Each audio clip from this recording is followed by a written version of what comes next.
Proverbe au chapitre 1.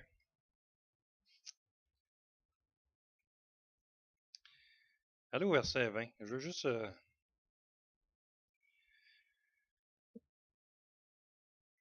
La sagesse crie dans les rues. Elle élève sa voix dans les places. Elle crie à l'entrée des lieux bruyants. Aux portes dans la ville, elle fait entendre ses paroles. Et voici ce qu'elle dit. La sagesse. Jusqu'à quand, stupide, aimerez-vous la stupidité? Jusqu'à quand les moqueurs se plairont-ils à la moquerie? C'est Proverbe chapitre 1, verset 22 présentement. Et les insensés haïront-ils la science? Tournez-vous pour écouter mes réprimandes. C'est intéressant, hein? Voici, je répandrai sur vous mon esprit, je vous ferai connaître mes paroles. Puisque j'appelle et que vous résistez, puisque j'étends ma main et que personne n'y prend garde, puisque vous rejetez tous mes conseils et que vous n'aimez pas mes réprimandes, moi aussi je rirai de vous quand vous serez dans le malheur.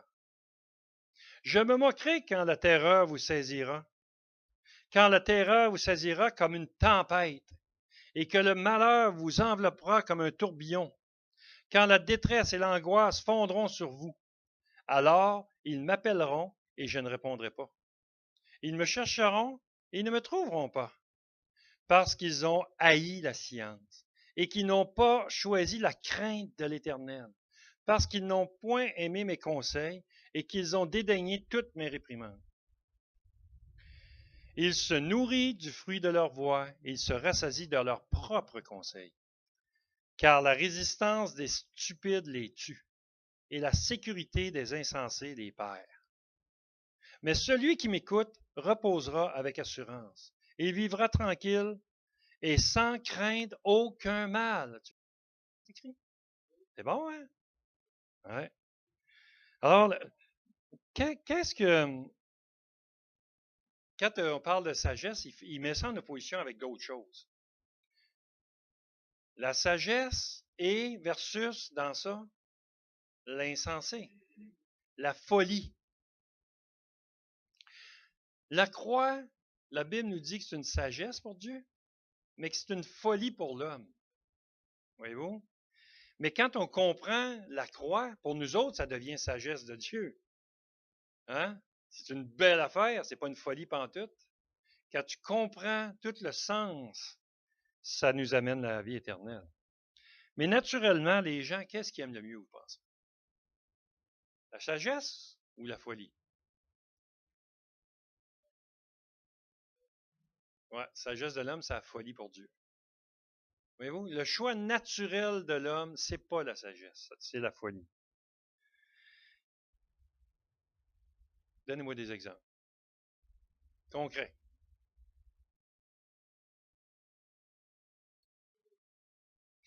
OK, ouais.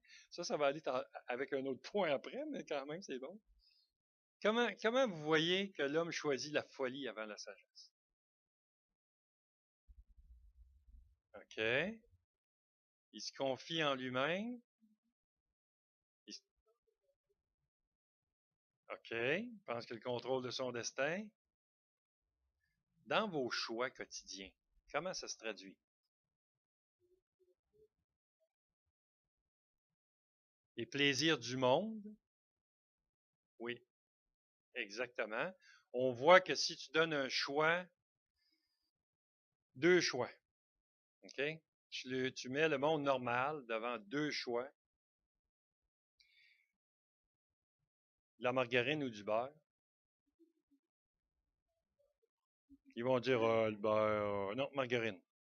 C'est mou, ça coûte moins cher, ça t'étend bien sur le pain, c'est un cancer. Le beurre, c'est bien meilleur, comme de raison. Hein? Je ne suis pas payé par une compagnie de beurre. Juste vous montrer que des fois, c'est juste ridicule mon affaire, mais c'est pas grave. C'est que des fois, peut être placé dans nos vies personnelles, devant des choix.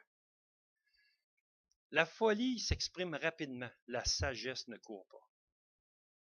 C'est ça qui est plate avec la sagesse. Donc, je vais te prendre le temps pour réfléchir, regarder, tourner ça sur un bord, tourner sur l'autre et dire, ça, c'est le bon choix. L'homme, naturellement, il fera pas ça. Il se vire sur un scène.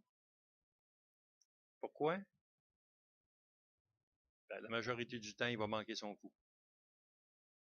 La majorité du temps. Et là, je vous parle pas de chrétiens réfléchis, je vous parle globalement, naturellement chez l'être humain. La folie. Puis c'est bien rare que la sagesse est dans le chemin. Hein?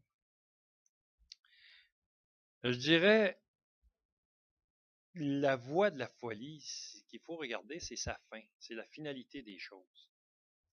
Imaginez tout le monde qui ne croit pas en Dieu présentement. Il y en a. Plein la planète. Admettons que c'est, parce que ça va arriver, toute la planète meurt. Tous ces gens-là, là, ils ont prêché des vérités selon leur cœur à eux autres, à plein de monde qu'ils ont suivi, ils ont, et puis leur dire, ah, ça c'est sage. Prenez juste la philosophie du monde, aujourd'hui planétaire, le nombre de religions, de sectes qui sont en train de dire qu'ils prêchent la vérité. Imaginez-vous, ça meurt tout d'un coup sec. Ils font face à leur folie, face à la sagesse de Dieu. Voyez-vous? Pourtant, toute leur vie, ils ont passé pour sages. En réalité, c'était des actes de folie qu'ils commettaient jour après jour. Naturellement, la sagesse n'est pas prise trop en cause. Premièrement, le verset 7. Regardez le verset 7 de votre texte. La crainte de l'Éternel, c'est le commencement de la science. Et regardez ce qu'il dit tout de suite. Les insensés méprisent la sagesse et l'instruction. Ils la méprisent. Gang de faibles. Il rit des chrétiens. L'année passée ou l'année d'avant, ça a l'air que les chrétiens, on a le cerveau moins... on est moins brillant, on va dire, que le reste du monde, les croyants. C'est assez intéressant. J'ai trouvé ça intéressant. On méprise la sagesse. Et là,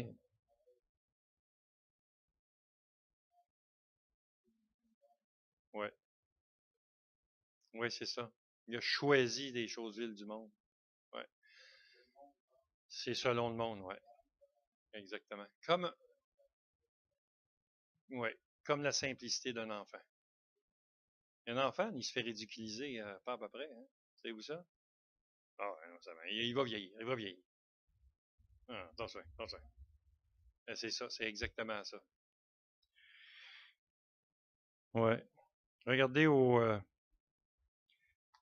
toujours dans le même proverbe, je vais vous donner juste rapidement des versets à lire, puis je vais vous montrer que, lisez ça, là, puis c'est pour démontrer que lui, il se pense sage.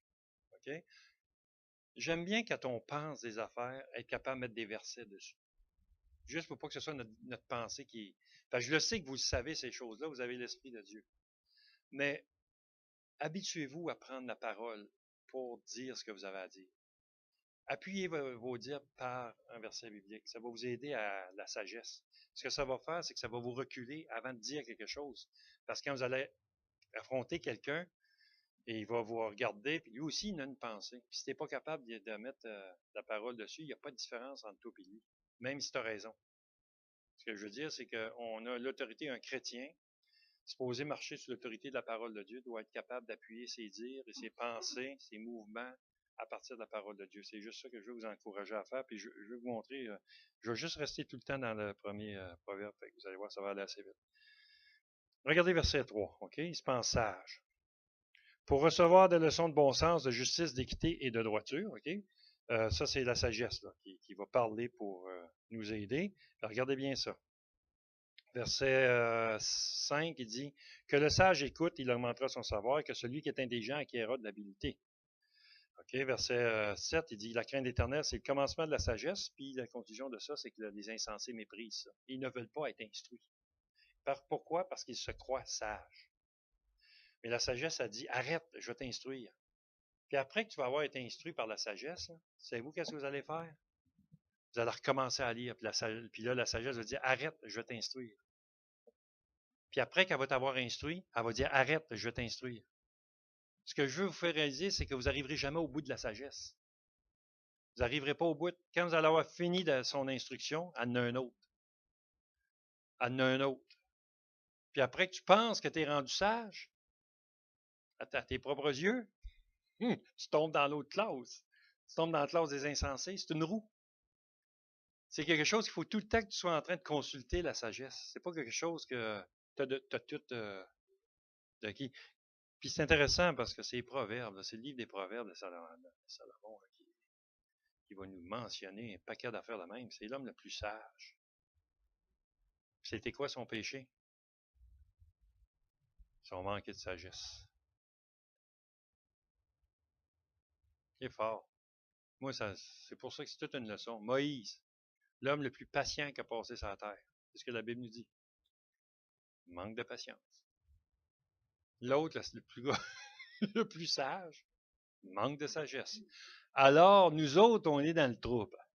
Comprenez-vous? On est bien mieux de ne pas se voir trop sage. On va s'en tenir aux Écritures, puis avec ça, on va être sécuritaire, si je peux dire. Allez au chapitre 26.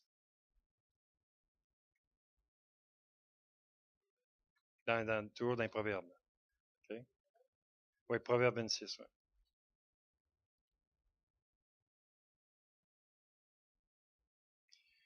Verset 12, regardez ça. Si tu vois un homme qui se croit sage, il y a plus à espérer d'un insensé que lui. Je vais juste mettre un verset sur mes paroles. OK? C'est de ça que je parle. Ça dit, quelqu'un qui se croit sage, t'es bien mieux de parler avec un insensé. Y a-t-il de quoi de pire de parler à quelqu'un qui pense qu'il sait et il ne sait pas? Ben, il dit, arrête, t'es mieux d'aller parler avec celui qui ne sait pas. Va parler avec celui qui dit qu'il ne sait pas. Oui, Louis, tu peux. Vas-y.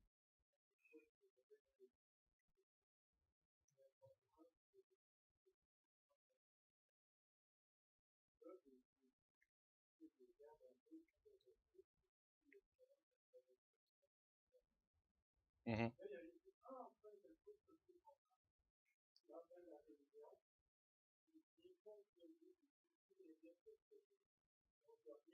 C'est ça, c'est ça exactement. C'est ça. Ah oui, oui, c'est ça. Regardez chapitre 28, verset 26. Celui qui a confiance dans son propre cœur est un insensé. Mais celui qui marche dans la sagesse sera sauvé. Voyez-vous? L'insensé, celui qui était pris de folie, il pense qu'il y a quelque chose, mais il n'est rien. Les autres pensent peut-être qu'il y a quelque chose, mais il n'est rien. Voyez-vous? Celui qui se confie dans son propre cœur,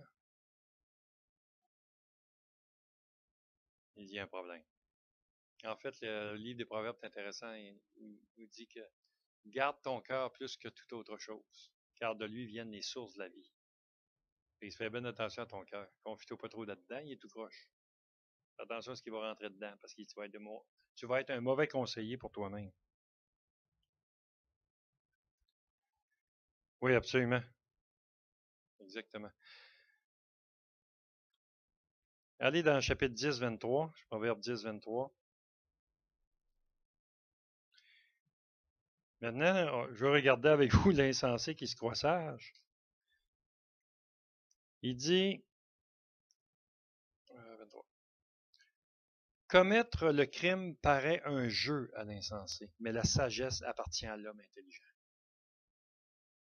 Je peux faire du mal, puis ça paraît comme un jeu. Donc, un jeu, c'est quelque chose qui est le fun à faire. C'est quelque chose qui, tu sais, il y en a qui ont des habilités là-dedans. C'est de ça qu'il parle. Il est en train de montrer que c'est comme un jeu pour lui. Mais il dit, la sagesse, elle n'est pas avec lui, par exemple. Voyez-vous? Il dit, la sagesse appartient à l'homme intelligent, celui qui se nourrit de la science de Dieu. Le renouvellement de l'intelligence mentionné par l'apôtre Paul dans le livre aux Romains, chapitre 12, parle de cet renouvellement de l'intelligence. Il parle de cette intelligence-là qui nous conduit avec la sagesse, si je peux dire. Sinon, il n'y en a pas de sagesse là-dedans. Ça se peut que tu es un homme intelligent parce que tu te confies dans la parole de Dieu puis que tu es en train de marcher, mais que dans l'épreuve, on revient un petit peu plus charnel quand l'épreuve nous frappe. C'est le corps qui est attaqué. Puis le premier réflexe, il est naturel. il n'est pas nécessairement de se tourner tout de suite vers Dieu. Il y a un coup qui fait mal. Le aïe, il vient et il dit « Oh! C'est vrai, Jésus, lui, il a eu des clous. » Comprenez-vous, le aïe, il vient avant les clous de Jésus. C'est un processus naturel. Mais il dit, si vous manquez de sagesse, ça va arriver, ça peut arriver qu'on manque de sagesse dans l'épreuve, il dit, demandez à Dieu. Il va vous la donner. Il donne simplement à celui qui demande. Ça peut arriver. Comprenez-vous, je ne suis pas en train de vous dire que quand vous allez avoir tout pris la parole, que vous allez tomber sage d'un coup sec. Non, parce que la Bible, dans Hébreux chapitre 5, elle nous dit que c'est celui qui est l'homme mature, c'est celui qui est habitué avec l'usage, à discerner par l'usage de la parole, à discerner ce qui est bien de ce qui est mal. Donc, il y a une question de pratique aussi. Il faut que la sagesse, c'est pas juste patauf. Ah, je tombe sage d'un coup sec. Ah, merci Seigneur, je suis rendu sage. Tu sais, c'est pas ça. Et quand il la donne, c'est pas parce qu'il va faire. J'ai toujours appelé ça un zap, moi, là. Il y en a qui pensent que la vérité va être infuse d'un coup sec. Padam! Tiens, d'un coup, c'est un don, la sagesse. Non, non, non, non. Une parole, la sagesse. Un don, la sagesse. C'est intéressant, mais c'est quelque chose que tu dis, j'ai telle situation à vivre, Seigneur, aide-moi à la vivre. Donne-moi la sagesse de passer à travers sans péché. Et Dieu va te donner la sagesse que tu puisses prendre les bonnes décisions pour passer à travers ce que tu as passé, sans péché. Et non pas le fait que tout d'un coup, pouf, j'ai la sagesse sur toutes les choses. Non, c'est absolument pas de ça qu'il parle. Alors, dans chaque chose qu'on fait face, on doit questionner, regarder les Écritures pour acquérir cette sagesse et répondre selon la sagesse à la situation vécue. Vous êtes-tu mêlé ou vous êtes en train de suivre? Pas pire? OK. Donc, il faut faire attention, pas prendre plaisir au mal, au péché, c'est ça qui fait le fou. Dans le chapitre 15, et ça, c'est probablement la chose la plus, je dirais, la manifestation d'un insensé, en rapport toujours avec la sagesse, là, c'est qu'il y a de la difficulté à se faire reprendre. Et puis, il ne veut rien savoir de la réprimande, en fait. Regardez au chapitre 15, verset 5. Verset 5, il dit « L'insensé dédaigne l'instruction de son père, mais celui qui a égard à la réprimande agit avec prudence. » Tu sais, des fois, il dit l'insensé, il ne va pas écouter ce que son père il dit. Non, non, tu connais rien. Ah, t'es passé date. Tu sais, OK, calme-toi, papy. Tu sais, oui, oui, oui. Tu sais, ben, dans ton temps, c'était ça. Les vieux autres, on a l'impression qu'ils disent toujours, dans mon temps, c'était ça. Puis quand j'étais jeune, je disais, hey, mec, je suis vieux, je dirais pas dans mon temps. C'est commencé. C'est qu'il y a une réalité dans ceux qui ont de l'âge, c'est qu'ils ont vu les choses de la vie passer. Puis ils sont capables de distinguer les choses d'avant d'avec les choses d'aujourd'hui, généralement. Je vous parle pas je suis pas en train de vous dire qu'ils ont raison sur tout, là. Si tu demandes à ton grand-père de jouer sur l'ordinateur, puis tu te fies sur lui, il ne savait même pas comment ça marchait une montre Casio. Fait que, oublie ça, là, tu sais, c'est encore avec leur ding, donc, un petit coucou sort. Ah, t'as minute, il est quelle heure? Ah, il a sonné 9 coucous, il est 9 heures. Comprenez-vous, je vous parle pas de ces choses-là, mais vous connaissez même pas c'est quoi un coucou, tu sais. Puis oui, le téléphone, tu sais. Non, vous comprenez, il y a dans la sagesse, il y a une personne âgée qui s'assied, j'ai remarqué qu'ils sont, quand on vieillit, on dirait qu'ils sont plus calmes. Ils sont plus posés. On dirait que c'est plus facile pour eux autres de s'asseoir. Ouais, on va checker ça. Ils sont moins. Le jeune, il vire de sourd. Mais on a besoin de la jeunesse pour faire les choses que ça nécessite de virer de sourd parce que le sage, lui, ouais, c'est ça, il ralentit un petit peu. Il fait plus le tour des îles du Bic. Il fait. Ouais, ça s'agit. Donc, faire bonne attention pour la réprimande. Et puis, allez voir le verset 12, toujours dans le même chapitre, chapitre 15. Le moqueur n'aime pas qu'on le reprenne. Il ne va point vers les sages. C'est quelque chose, hein? Il n'aime pas ça. Et puis, je suis en train de penser à des situations bien précises dans ma tête. Il ne faudrait pas que ce soit. La colère, verset 31. L'oreille attentive aux réprimandes. Il dit, celui qui plaît aux yeux réjouit le cœur. Une bonne nouvelle fortifie les membres. Verset 31. L'oreille attentive aux réprimandes qui mènent à la vie fait son séjour au milieu des sages. Un sage, ça aime ça être repris. Savez-vous pourquoi?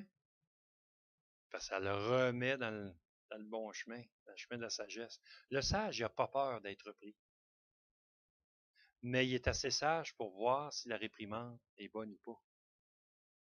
OK? C'est important parce qu'on a besoin d'être repris. Sans ça, ôtez le volant sur votre auto, puis allez-vous-en sur l'autoroute, mettez le gaz au fond, puis allez-y. L'auto, aussi bon soit-il, s'il n'y a pas de volant, si vous ne donnez pas le petit coup de volant pour le remettre sa voie à la bonne place, un coup de vent, vous êtes dans le champ. Un croche, vous ne tournez pas. D'être repris quand on est sage, c'est ça que ça fait. C'est un volant qui nous aide à marcher dans la droite de la justice, dans le droit chemin de la justice, on va dire. Mais dans le chemin de la justice. C'est juste à ça que ça sert. Reprendre, là, c'est pas catastrophique dans la vie d'un croyant. C'est bon. C'est bon. David, il dit, mais bon d'être humilié afin que j'apprenne tes statuts. Tu sais, il y a quelque chose. Comment le jeune homme rendra-t-il pur son sentier? Psaume 119. Il dit, en se dirigeant d'après ta parole. Et puis il dit, je serre ta parole dans mon cœur afin de ne pas pécher contre toi. Il n'a pas peur d'être repris. Je ne sais pas si vous êtes comme moi, mais moi, quand je lis la parole, il y a plein d'affaires qui me reprennent là-dedans.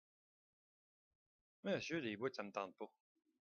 Ça me le dit pas. Et le pire, c'est que je la connais. Fait que quand tu viens pour arriver là, tu sais que tu t'en vas là. Tu sais ce qui s'en vient. Ce que le Seigneur va te dire, il te prépare. D'avance. Mon Claude, elle ne sera pas long à te parler. Et t'es bien mieux de ne pas arrêter de lire avant. Faut que je te parle. Ça fait du bien, la parole, ça nous redresse. Être repris, n'ayez pas peur de ça. Un fou ne veut pas être repris. Ceux qui ont le cœur dur, orgueilleux, ben, dit Dieu va les briser. Voulez-vous être sage? Négligez pas la réprimande. Un enfant pas corrigé, tout le monde dit pauvre petit. Oui, mais il est petit encore. C'est ça. Continue de même, tu n'aimeras pas ce que tu vas voir. La folie est attachée au cœur de l'enfant, c'est ce que ça nous dit. Et puis si on le laisse aller, il va venir tout croche.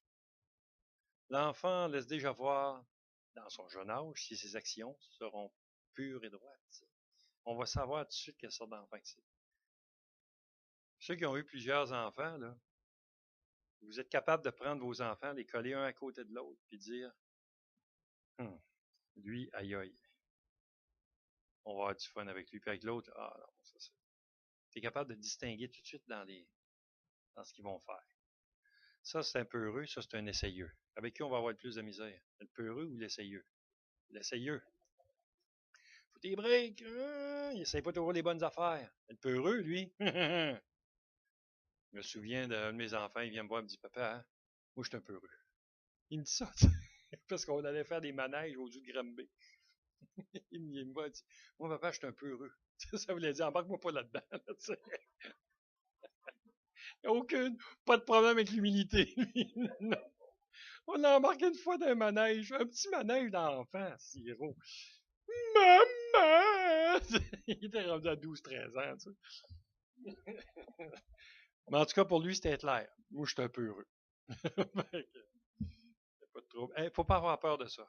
La réprimande, c'est bon, puis on est préservé. Puis la discipline, évidemment. Là. Okay. Tournez au chapitre 20. Au chapitre 20, verset 3. C'est une gloire pour l'homme de s'abstenir des querelles, mais tout insensé se livre à l'emportement. Il y a un manque de contrôle dans l'insensé. Alors il dit, ça c'est quelque chose. Il ne contrôle pas ses émotions, il ne contrôle pas sa colère non plus. Avez-vous déjà... puis là, je fais attention parce que je sais que tout le monde se met en colère. Hein, mais vous savez c'est quoi avant de te mettre en colère? Il y en a qui... Nous, on voyait ça dans la face de mon père avant qu'il nous corrige. le soupir. Le soupir était le premier avertissement. Le grognement, le deuxième. Au troisième, le troisième était trop tard. Quand ça fait ça, là.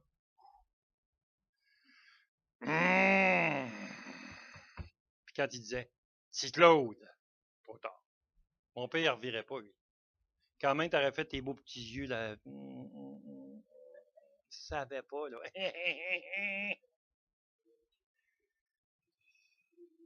Ou ben non, il faisait. Il disait pas un mot. On savait que. Mais les pas en colère. Oui. T'as-tu subi ça, toi aussi, dans ton enfance?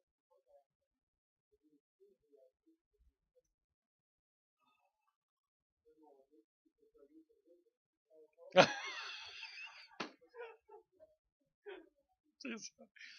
C'est ça, tu sais. Mais ça, c'est bon. On appelle ça des colères contrôlées. C'est vrai. Fait que quand ça va vous faire ça, la sagesse, elle veut que tu fais un pas de reculon. C'est ça qu'elle veut. Parce que tu vas te laisser emporter. Parce que la chose naturelle, c'est l'emportement. C'est pas naturel de ne pas s'emporter. Non, absolument. Et c'est ça la réalité. C'est pour ça que je dis je fais attention parce qu'on a tout ça. Pas la colère en tant que telle qui est péché. C'est la façon dont on rentre dedans, par exemple, qu'est-ce qu'on fait pendant la colère. Mais c'est juste pour vous dire, le sage, lui, là, le sage, il est capable de discerner quand est-ce qu'il n'est pas content, puis contrôler l'émotion qu'il voit avec le pas content. Il faut vraiment se faire, puis il faut connaître ce qu'on est aussi. Là, avec mes enfants, on a adopté une méthode. Premièrement, c'est moi qui corrigeais. Alors, j'avais pas mis de fardeau sur 20K. Vous connaissez 20K? Quand 20K à chaque, c'est Hey! Ouh! Tous les enfants rient de leur mère sur ça. Là. Quand 20K à chaque. Là, je suis fâché. Oh, oh, oh, oh. Ouh! Yes, maman est fâchée. Regarde, c'est ça. Elle est fâchée, là. Ah oui. c'est ça. C'est dans son plus chaud. Fait que là, on avait établi que c'est moi qui allais faire ça. Je suis plus épeurant qu'elle. Mais, fait que là, les enfants, ils savaient ça. Puis, la façon dont je corrigeais les enfants, c'était. Moi, ça n'a jamais marché à coups de pied dans le derrière avec la canette dans la tête puis brassage, j'ai oublié ça. Moi, c'était, j'arrivais à la maison, les enfants sont contents de me voir, mais ils savent qu'ils ont fait quelque chose. Puis, à tous les jours, moi, j'étais à jour. Quand j'arrivais, comment ça a été ma vieille aujourd'hui?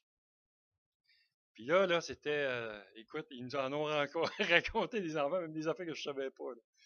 Ben, quand elle écrivait sur des papiers des choses pour que quand j'arrive, elle soit capable de me dire, bon, il y a eu ça parce que moi, je voulais avoir ce qui était exactement. Puis, et puis, des fois, Samuel nous racontait qu'il faisait disparaître les papiers avant que j'arrive. Là, là, il dit, il est trop tard pour l'étouffer. Là, tu sais. Mais quand j'arrivais, là, je disais, OK, là, je regardais, ah, il y a eu telle affaire. Puis là, toutes les autres, moi, c'est jamais caché. Là. Les autres, ils voient tout ce qui se passe. Je dis, OK, OK. Il y a eu ça? OK, va dans ta chambre, je vais aller te voir dans 10 minutes. C'est la pire affaire. Demandez à Samuel qu'il vous raconte ça. Tout était calculé. Le point, c'était qu'avant de descendre, j'avais le temps de prier. J'avais le temps de réfléchir sur qu'est-ce que j'allais me servir pour instruire mon enfant. Parce que mon but, c'était pas d'aller fourrer une volée. Là. Le but, c'était d'aller le corriger d'une mauvaise tangente. Lui donner l'opportunité d'expliquer son comportement. Ils ont tous passé de la gang. Hein. Il y en avait des plus faciles que d'autres dans mes enfants, mais quand même, ils ont tous passé par là. Puis là, j'allais dans la chambre, calmement, en colère, contrôlé. Voyez-vous? Tout ce que ça faisait, c'était que j'étais capable de m'asseoir 10 minutes ça lui laissait le temps de réfléchir, puis il savait à quoi réfléchir, je peux vous dire ça. Et là, il m'expliquait la situation, la chose qui est arrivée. Je lui demandais, est-ce que c'est un bon comportement? Non. Et là, il était capable de me le dire, non. Pas moi qui le disais. Je les avais instruits. Ils étaient capables de dire non. Qu'est-ce que ça fait? Qu'est-ce qu'on a établi comme règle dans la maison quand on désobéit? Ils ont 2 tapes aux fesses. Alors, il y avait 2 tapes aux fesses. Pas 10, pas 4, pas 3. 2. Pas des. Fallait plus, là. La patelette, fallait plus, là. Non, non. Vous voulez pas avoir mes tapes aux fesses. Non, non, il voulait maman. Ça peut-tu être maman? Il disait ça. Non, oui, ça. Ah, c'est non, oui, elle est là-bas. Excuse-moi, non, oui. Non, oui, elle regarde avec ses yeux. Ça peut-tu être maman?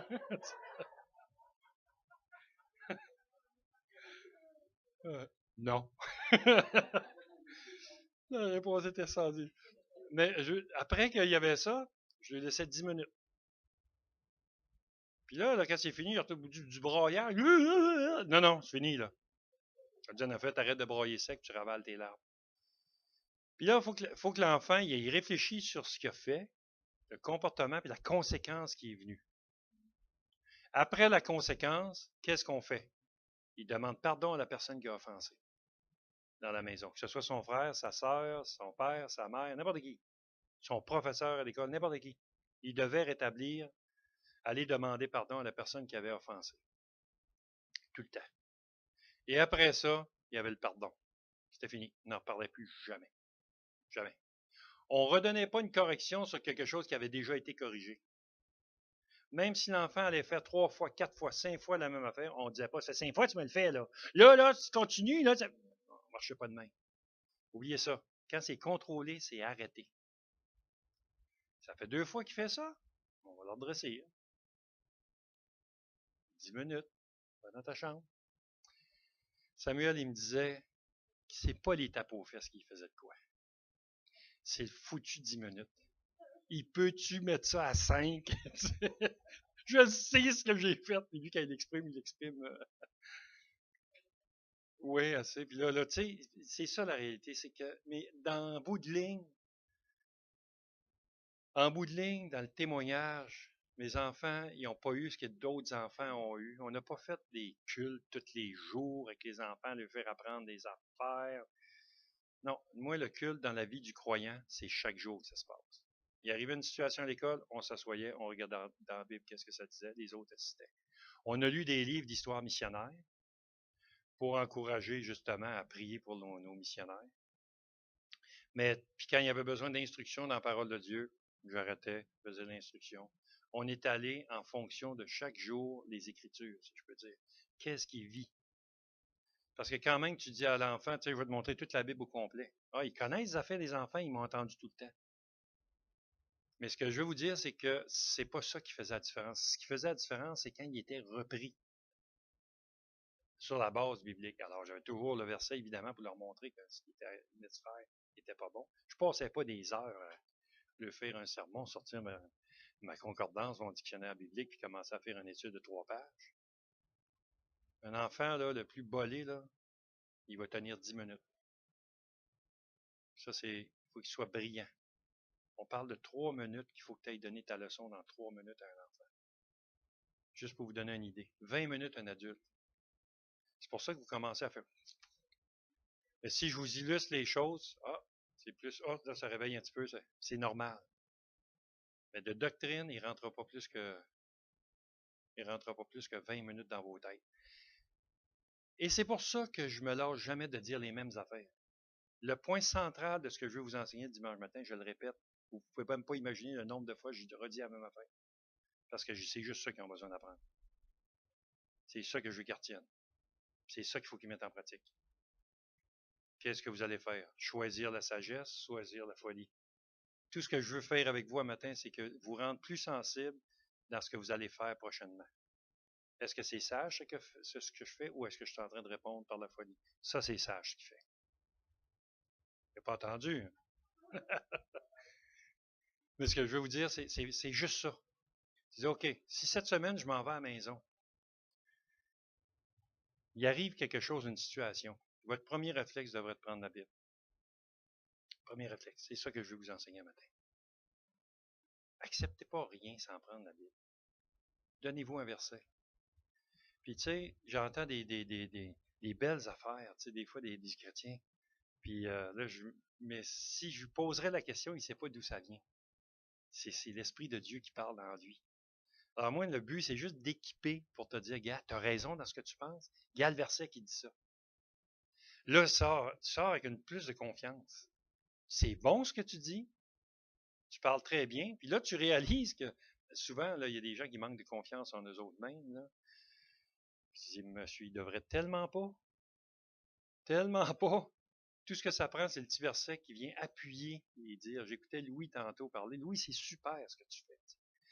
Il n'aime pas ça quand on dit ça. Tant pis pour lui, ça s'arrangera avec Dieu. On le dit. non, mais c'est vrai, c'est ça. Puis dans l'exposé, des fois, Louis arrive avec, comme tantôt, l'idée, ben, je dis, oh, mais mets un petit verset avec ça, tu vois, ça. C'est ça, c'était pas le but de dire, Louis, ce qu'il dit, c'était pas bon. C'était vraiment pour te donner de quelque chose qui était. Tu dis, ben là, écoute, il vient de le dire, là, il y a pas de. Il est convaincu, Louis, quand il parle aussi, hein, fait que c'est bon. Mais c'est un exemple. Alors, si vous prenez l'habitude, des fois, je vais témoigner avec quelqu'un, il dit quelque chose, mais il n'est pas capable de le prouver. Fait que tu dis, OK, non, ce que tu viens de dire, c'est bon. Mais voici le texte qui dit ça. Si je suis là, je vais le donner le texte. À s'habituer à réfléchir à partir de la parole de Dieu. Pour ne pas devenir des insensés. La sagesse est criée dans les rues. Est-ce qu'on l'entend? Est-ce qu'on l'écoute? On peut juste l'entendre si on s'approche. Est-ce qu'on la met en pratique? C'est si on accepte sa réprimande. Voyez-vous? Alors, on l'accepte. Les frères et sœurs, on est en 2015. On n'est pas loin de la fin. L'apostasie va s'en venir. Plein de gens vont abandonner la foi pour entendre des doctrines qui plaisent à leurs oreilles. Écoutez ça, c'est important ce que je vous dis là. Vous allez être séduits par ceux qui sont proches de vous autres. Vous ne serez pas séduits par le monde qui est loin. Vous allez être séduits par votre entourage, ceux qui sont collés sur vous autres, qui vont vous faire croire le mensonge. Et vous allez tomber dedans parce que vous dites, ouais, mais ça a l'air vrai, ça. Ouais, moi, je ferais ça, moi. Embarquez pas là-dedans. Prenez la parole de Dieu, ouvrez-les. Ouvrez-les. Et on va checker qu'est-ce que ça dit. Regardez, faites attention, vous allez entendre toutes sortes de religions, toutes sortes de sectes, toutes sortes de mouvements autour de vous. Ça dit qu'il va arriver des faux docteurs, des faux prophètes. Attention, ça rentre à pleine porte. Je vous dis de faire attention. Je vous mets juste en garde contre. Il y a une espèce de mouvement qui est en train de se produire. Puis c'est pas juste à Rimouski, mais Rimouski, on le vit. Et puis c'est en train de faire le tour. Puis les gens y adhèrent à ça n'importe comment. Ils s'en vont, puis ils se font embarquer là-dedans. Et puis, je vous dis, soyez prudents, bobite. Votre salut, là, il a coûté tellement cher. Laissez personne vous ravir le prix de votre course. Personne. Ouais. Oui, le contraire, c'est que ça nous concerne. C'est pas parce qu'on a le salut qu'on n'aura pas à rendre compte. J'ai expliqué ça à un moment donné. Je vais vous expliquer une affaire. Le salut, puis la perte du salut, puis pas de perte de salut. Il n'y a pas de perte de salut, c'est scellé.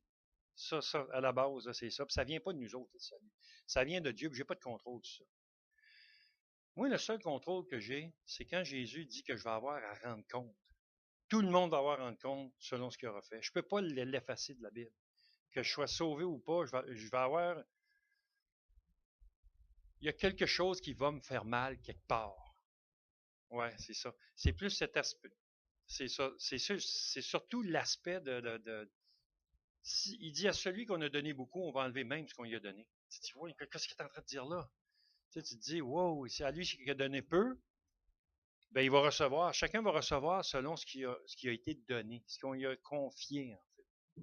Alors, on a un mandat clair. C'est la preuve de notre salut, c'est la réaction à mon salut. Donc, je ne peux pas juste me complaire dans le salut, parce que ça, c'est pas le salut. Le salut, c'est aussi la pratique d'œuvre. Tout à l'heure, à l'école dimanche, Louis parlait du mot métanoïa, du mot repentance, qui est un changement de direction. Ce qui est impressionnant quand il dit repentez-vous et que chacun de vous reçoive Jésus, là. Il y a cette idée qu'avant de dire j'accepte Jésus-Christ, tu as changé de voie. Voyez-vous? Je ne sais pas si ça peut éclaircir des petites affaires, mais dans la Bible, on ne voit pas le concept de juste accepter. On ne voit pas ça d'être scellé sans qu'il y ait action. On voit, c'est indissociable en fait. Quand on dit Jean-Baptiste a prêché le baptême de repentance, bon, OK, le salut n'était pas encore là, mais les gens changeaient de voie. Ils décidaient de ne plus faire ce qu'ils faisaient. C'est pas vrai que c'est après la croix, c'est avant la croix. Donc, ma vie, elle est changée avant la croix. Et souvent, on saute cette étape-là dans les individus. Si quelqu'un dit, ben, je volais, ben, s'il se repent, il ne volera plus. Ça ne le sauve pas. Mais la repentance vient avant la réception de Jésus-Christ. Elle ne vient pas après. Je ne sais pas si vous saisissez, mais les gens, ils doivent changer de voie avant la croix. Donc, si j'ai changé de voie avant la croix, c'est que j'ai pris des décisions de marcher droit, selon Dieu, avant de pouvoir bénéficier de son salut. Mais un coup que j'accepte que le résultat de ce que j'ai fait avant, pas de ce que je suis en train de faire parce que je me suis repenti, mais le résultat de ce que j'ai fait avant, il y a une dette qui est en arrière de moi tout le temps. Puis quand la foi rentre en ligne de compte, quand Jésus-Christ devient le Seigneur, le Maître de ta vie, la première affaire qu'il fait, lui, c'est qu'il prend un ciseau et il coupe ce qui est en arrière de l'arbre. Parce que ton corps est dirigé dans la bonne direction. Il est déjà dirigé dans la bonne direction. Et pas l'inverse. La mauvaise pensée, ce serait de dire, je suis sauvé, je ne peux pas être perdu. Ça, c'est au niveau du cerveau. L'action, c'est au niveau du vrai, si je peux dire. Qu'est-ce qui est tangible. Donc, mon comportement, il doit avoir été changé avant la croix, pas après. Après, il va continuer, mais c'est la décision qui a été prise avant. Puis l'action est posée avant. Je ne sais pas si je vous démêle ou je vous mêle, mais la repentance, c'est vrai que c'est intéressant parce que dans la deuxième portion d'après la croix, il dit de confesser nos péchés. La portion avant la croix, il dit de se repentir. Parce que quand même que je confesse mes péchés avant la croix, c'est pas ça qu'il répare. Alors il dit repentir, purifier, croire en Jésus-Christ, purifié par son sang, évidemment, me coupe ça en arrière. Puis il dit, quand tu continues à marcher après, il dit, si nous marchons dans la lumière comme il est lui-même dans la lumière, nous sommes mutuellement en communion. Et le sang de Christ nous purifie de tout péché. Si nous confessons nos péchés, et là, il ne dit pas si vous vous repentez dans ce sens de la repentance d'avant la croix. Il parle de confession. Si nous confessons nos péchés, il est fidèle et juste pour nous les pardonner. Parce qu'il est conscient que dans la marche, on ne peut jamais être ramené à la repentance. C'est ce qu'il dit dans Hébreux chapitre 6. Exactement, c'est ça. Donc, c'est là qu'il faut faire la distinction. Mais ma marche à moi, elle doit aller de l'avant. Puis confesser mon péché. Donc, le croyant qui marche dans la lumière, il est conscient qu'il pêche. C'est ça qui fait encore plus mal que n'importe qui d'autre. Parce que la lumière, ben, il dit confesse-le au Seigneur, puis il est fidèle et juste pour te le pardonner. Tu ne perds pas ton salut, mais on a une responsabilité de marcher. Et c'est ça qui fait la grosse différence. Voyez-vous? Alors, la sagesse, elle va prendre le temps de réfléchir, puis dire, oh, attends, ce que je vous dis là, vous n'entendez pas ça beaucoup parler de ça. En réalité, c'est que lorsqu'on prend le temps de décortiquer puis prendre, hey, c'est avant la croix, la repentance. Je change de voie avant la croix. Entendez-vous ça? C'est pas à crois au Seigneur Jésus, tu seras sauvé, toi et toute ta famille, puis changez pas de voie. Non. Donc, on a une responsabilité. Vraiment, là, le salut, c'est quelque chose qui nous a été donné. C'est l'objet le plus précieux, je vais le dire dans le sens humainement parlant, mais je vais le dire dans un sens très, très imagé. Là. Je le prends comme un vase fragile, mais qui est incassable. C'est drôle à dire, mais c'est un peu ça. Un vase, puis ici, ça, là, c'est la chose la plus précieuse que tu as dans la maison. Où tu le mets? Alors, on va le mettre dans un armoire, derrière une belle vitre que tout le monde le voit. On va le protéger. On va te protéger pour qu'il tombe, on va mettre une belle vitre, puis si la vitre est toute sale, qu'est-ce que tu vas faire? Tu vas aller la vitre devant la vitre pour que tout soit exposé. On en prend soin, on a une grande responsabilité. Le salut, il n'est pas cassable. On se pas la tête avec ça, tu pourrais te prendre et pitcher après le mur, ça fait rien. Mais ce que je veux dire, c'est tellement précieux. Puis quand tu regardes le prix, tu sais, cette semaine, il prend ça, lui, là, il sort de la cour chez nous, tu sais. Puis là, en s'en allant, il me téléphone, je sais pas, 5 minutes après. Il dit, Claude, veux-tu avoir des voyages de terre dans la cour? Moi, j'ai pas les moyens. Même pas les moyens de faire mon épicerie, encore bien moins de m'acheter des voyages. Fait que là, il dit, attends, je sais pas trop ce qu'il me dit, mais ça se passe vite. Puis que là, il me dit, on va monter ton chemin, tu sais, c'est à la boîte, puis l'hiver, c'est pas drôle, puis le printemps, ainsi de suite. Fait que là, lui, il s'en va, puis il me dit ça, il me rappelle, il dit, il y a 30 voyages qui vont arriver chez vous. Moi, il dit, 60 voyages. Fait que là, je dis, écoutez bien ça, là, moi, je pense les 10 roues vont venir. Hey, super, tu sais. Mais là, j'imagine l'affaire, tu sais, c'est comme, euh, on est assis, puis on regarde. Tu t'occupes pas de tes affaires. Moi, là, je m'occupe des affaires des autres. Puis Dieu charge de mes affaires. Moi, je reviens pas. Il arrive toujours des miracles chaque semaine. Mais dans la réalité, c'est qu'il s'en va. Puis, c'est pour ça que je parle de ça, mais je suis assis, puis je médite sur Dieu. Moi, c'est ça que ça me fait faire. Ça me dit pas, hey, yes, il va y avoir 30 voyages. Je suis content, pas 60 voyages. Quand ça arrive dans le cours, ces trucs-là, c'est pas un petit truc, là, c'est 48 pieds, là. Je pensais que ça allait être des 10 roues, moi. Non, non, c'est haut, c'est large, comme c'est plus long que la bâtisse. Le mur de là à là, il est plus petit que la longueur de la vanne qui vient domper. Je veux vous dire, c'est grand, c'est 48 pieds de terre qui débarque. Puis là, il faut que ce soit dompé avec le truc bien au niveau. Puis tu sais, ça arrive. Moi, je pensais faire reculer ça d'un côté de la maison un petit peu, là. Les tas, quand ils débarquent, sont plus hauts que moi, là, puis sont une longueur. Aïe, aïe. Ça dépasse notre entendement. J'ai pas demandé à Dieu de la sagesse pour ma cour. J'ai demandé de la sagesse à Dieu sur ma vie. J'ai demandé de la sagesse à Dieu sur mon administration de ma famille. J'ai demandé de la sagesse à Dieu sur l'administration des causes, des cas. J'ai demandé à Dieu de la sagesse pour les choses de Dieu. Savez-vous ce que Dieu fait? Il s'occupe que moi, je manque de rien. C'est ça qu'il fait. Quand il dit de travailler à votre salut, là, mais ne travaille pas à d'autres choses. Les autres choses, Dieu s'en occupe. Ma famille est venue au Seigneur parce que je m'occupais pas d'eux autres. Je dis ça entre guillemets. Je prêche l'Évangile, mais je peux rien leur apporter de plus. On annonce l'Évangile de paix. Le moment où je suis le plus désespéré, je crie au Seigneur. Ma mère se convertit. Ma fille sort de l'islam, se convertit.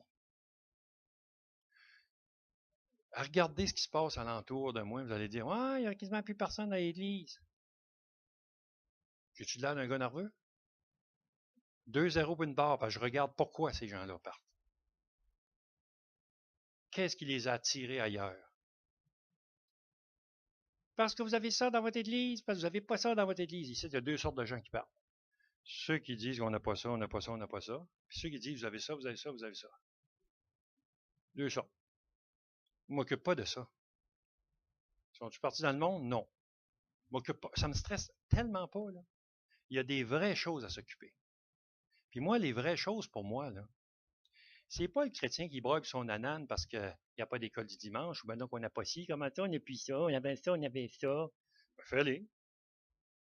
Non, je sais pas, moi, je veux le faire. Ah, moi, ma maison, on avait tout le temps un dîner. Ben, fais-en des dîners.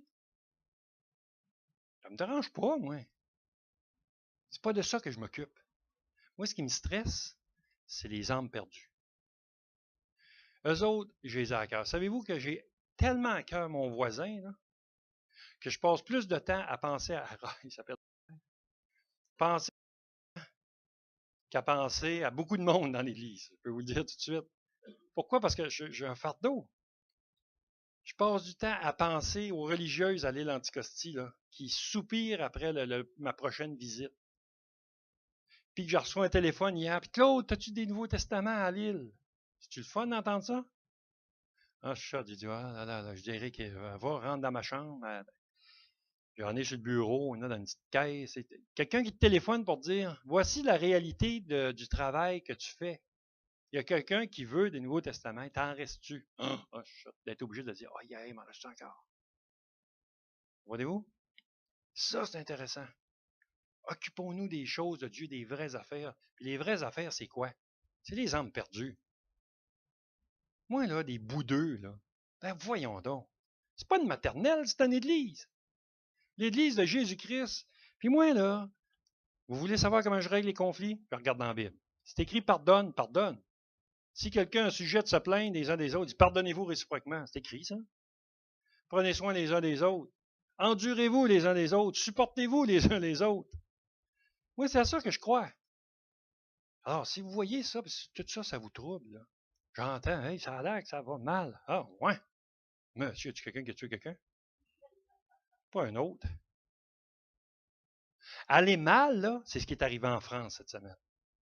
Y a-tu quelqu'un qui est rentré dans l'église et qui a mitraillé? Y a-tu quelqu'un qui couche avec la femme de son père ici? Non, on va parler des vraies affaires. Y a-tu quelqu'un qui blasphème le nom de Christ? Comprenez-vous comment je suis carré? Mais dans ma tête, ça fonctionne de même. Puis je me dis, non, si c'est pas biblique, il faut arrêter de broyer. Je veux pas tomber dans la fin des temps, moi, avec une attitude où on dit, oh oui, mais j'ai tellement... Il y a du monde, vous allez travailler à les ravoir, puis vous allez perdre votre temps. Même si un mort ressusciterait, ça ne changera rien dans ce qu'il pense. Ça ne changera rien.